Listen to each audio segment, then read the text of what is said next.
personal thank you to Reverend Pastor James David Manning for showing up, for his support. Thank you so much for being here. It means a great deal. Good afternoon. My name is Larry Sinclair. I'm a former recreational drug user, drug trafficker, and I'm a convicted felon for crimes of forgery, bad checks, and theft by check. But I'm also an American citizen. I love this country, and I cannot stay silent regarding Barack Obama, knowing what I know. Today I will discharge my obligation as a citizen to witness this knowledge to you and raise questions for others to investigate and consider. I'm going to briefly describe my background and experiences with Senator Obama. In 1999, what appears to me to be a coordinated effort to discredit me, and finally a list of questions. After this brief statement, I will take and try to answer any reasonable questions. My background: I'm 46 years old and I currently reside in Duluth, Minnesota. I am a U.S. citizen. I've made mistakes in my lifetime. I have been convicted and served prison sentences for writing bad checks, forging checks, using stolen credit card numbers in Arizona, Florida, and Colorado. These events occurred over 20 years ago, between 1980 and 1986. After going public on the internet with these claims against Senator Obama earlier this year, I became aware of a warrant out of Florida dated from 1986, which I have resolved, and it has now been dismissed. I also have an active Colorado-only warrant for alleged theft and forgery. I am not ignoring this warrant, but am addressing it with the court in Colorado as well as with the district attorney's office. I have a pending motion to dismiss this warrant, which I am waiting to have calendared by the Colorado court. I have lived and worked under 3 different legal names. My birth name is Lawrence Wayne Sinclair. Later on, I had my name legally changed first to Loray A. Silvas and later to Loray Vizcarra Avila. Both name changes were conducted legally in the Pinal County Superior Court, Florence, Arizona. I legally returned to my birth name in the Fremont County District Court, Canyon City, Colorado in the year of 1997. In regards to the Obama incident, I flew out of Colorado Springs, Colorado to Chicago on November 2nd, 1999, arriving in O'Hare early in the morning of November 3rd. I went to the Chicago area to attend the graduation of my godson, my best friend's son, from basic training from the Great Lakes Navy Training Facility. I made reservations at the Comfort Inn and Suites in Gurnee, Illinois, based solely on the location to the training center. On November 5th, 1999, I hired the services of Five Star Limousine. I had hired them both for November 5th and November 6th of 1999. On November 6, 1999, I asked the limo driver, whose name I now reveal for the first time, Jagir Paramit Mutani, if he knew anyone who would like to socialize and show me Chicago. Mr. Mutani understood that I was looking for someone who knew Chicago and would enjoy socializing. Mr. Mutani said he knew someone who was a friend of his. On November 6, 1999, after picking me up at the hotel in Gurnee, and this is significant, Mr. Mutani used his cell phone to make a call. That call was made to then Illinois State Senator Barack Obama to set up an introduction between myself and Senator Obama. Upon arriving at the bar and exiting the limo, Senator Obama was standing next to Mr. Mutani, and I was introduced to Senator Obama by name. Later that evening in a bar which I believe was called Alibis, and I state believe because I have failed so far to get Citigroup to provide the credit card receipts that has the actual name. I mentioned I could use a line or two to wake up. Senator Obama asked me if I was referring to Coke, and I stated I was. After stating I was, Obama stated he could purchase cocaine for me and then made a telephone call. This too is significant, from a cell phone to a presently unknown individual, during which Senator Obama arranged the cocaine purchase. Senator Obama and I then departed the bar in my limousine and proceeded to an unknown location where Senator Obama exited the limousine with $250, which was provided to him by me. Returned a short while later with an 8-ball of cocaine, which he gave to me. I did ingest a couple of lines of cocaine, and shortly thereafter, Senator Obama produced a glass cylinder pipe and packet of crack cocaine from his pocket.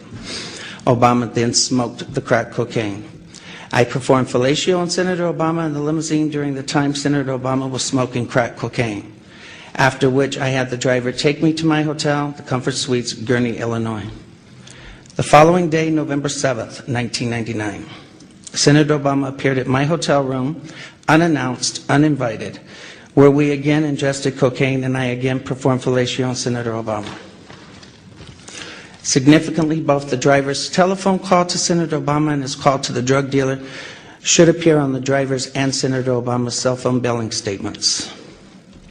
In the fall of 2007, September 2007, I contacted the presidential campaign of Barack Obama to request solely that Senator Obama publicly correct his stated drug use record to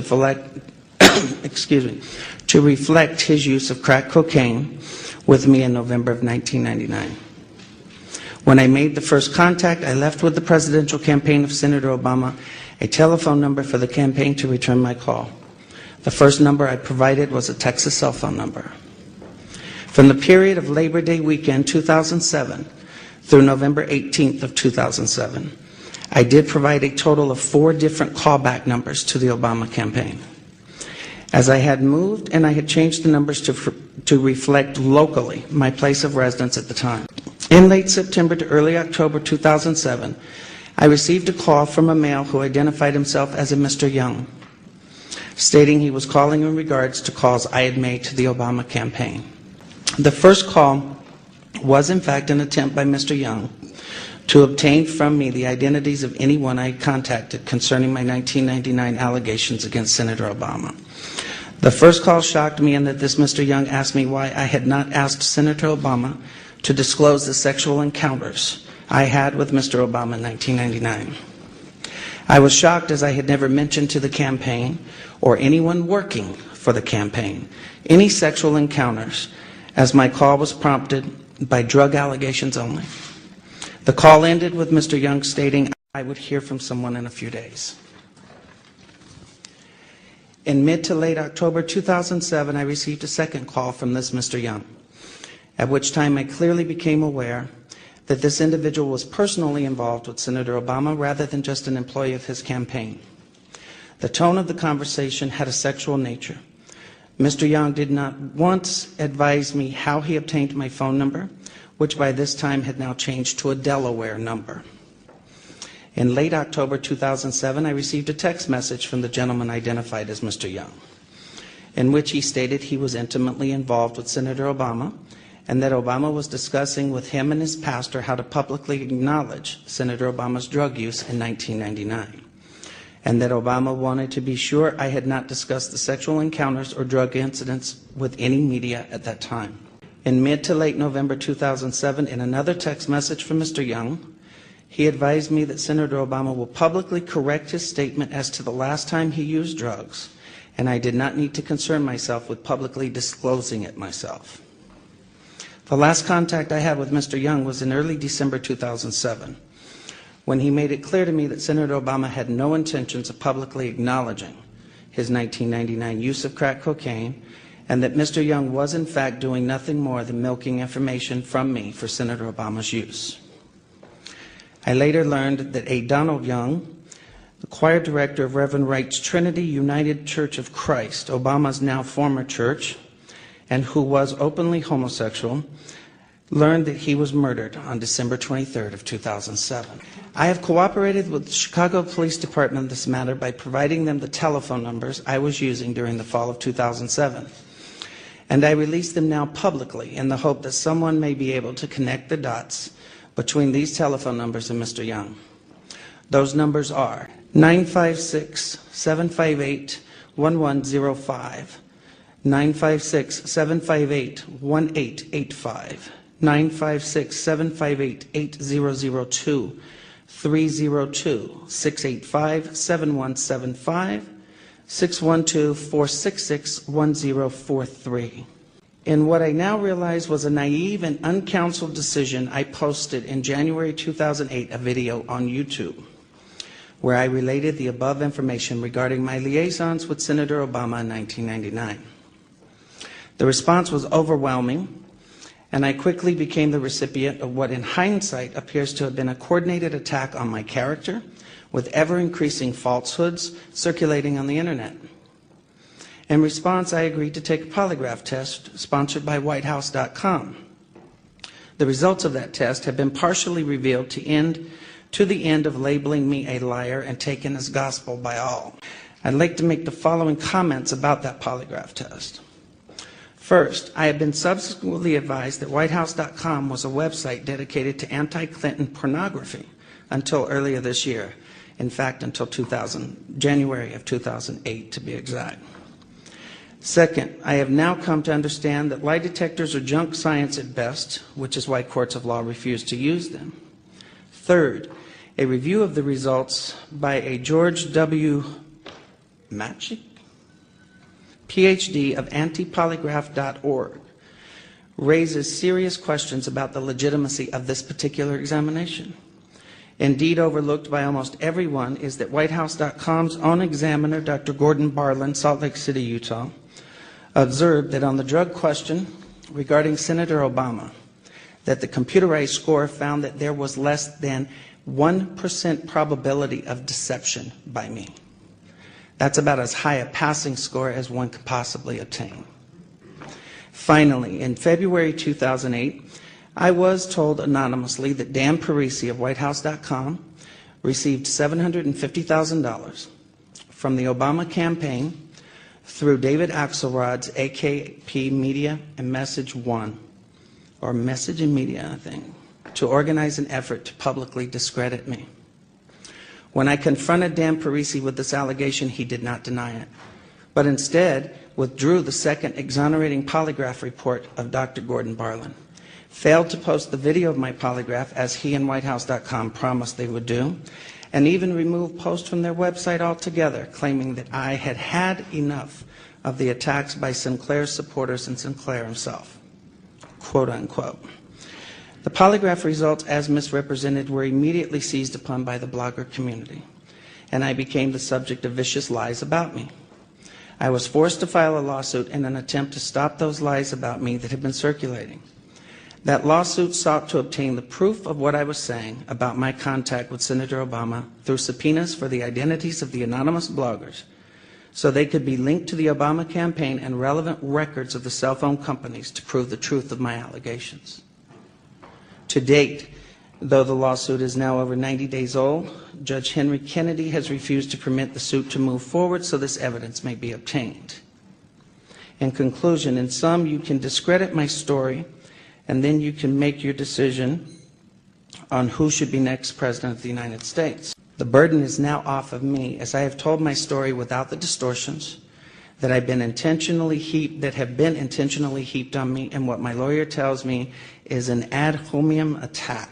Shoot the messenger so you don't have to hear the message he is bringing. I'm now done. It's for others to find the corroborating evidence of my story by locating the limousine driver, Mr. Mutani, by checking the telephone numbers related to Donald Young and Senator Obama. I leave you with these questions that I've asked of Senator Obama, but in which he, of course, refuses to answer. Who wants to be the next President of the United States? Has refused to answer. Number one, why won't Senator Obama provide his cell phone numbers and telephone records for all his personal and official cell phones held by him for the time period of no more than November 3rd through November 8th of 1999, when we met? Two, why won't Senator Obama provide his cell phone numbers and telephone records for all his personal and official cell phones held by Senator Obama for September 2007 through December 23rd of 2007, the murder of Donald Young? Three, why won't Senator Obama provide all email communication, both personal and campaign related to and or from AKP Media and Message from January 18th, 2008 through February 29th of 2008 for Senator Obama, David Axelrod, and David Plouffe? Fourth, why won't Senator Obama provide proof of all payments made from AKP Media, Obama for America, David Axelrod, David Plouffe, and Senator Obama's accounts for the period of January 18th, 2008 through February 29th of 2008? On a website that we posted today, LarrySinclair.org, You will find the documents that I have referred to in the statement.